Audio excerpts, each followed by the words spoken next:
there is more than enough power and performance out of the M12 Fuel Hatchet to get whatever job we need done. It can get into all these little tight spots. There's no way you would be able to get any other saw in there.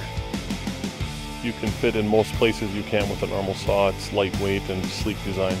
Half the weight of any other saw that I've used and at probably half the size or less. You're able to get into tight spots with it when you're talking about the health of the plant and doing a correct pruning cut. They're able to have that right next to them, and they can take down a 3-inch branch without a problem. I was really impressed with the cutting capacity of the tool. The performance stays consistent from start to finish. The runtime on the M12 Fuel Hatchet, well over 100 cuts I can make with a single charge. I easily get over 100 cuts on a single battery, going from a 2x4 to a branch. Storm damage, small branches, pruning of fruit trees. This has virtually eliminated the need for hand pruning, which increases productivity throughout the day. It allows me to work longer days and finish out my week without being tired.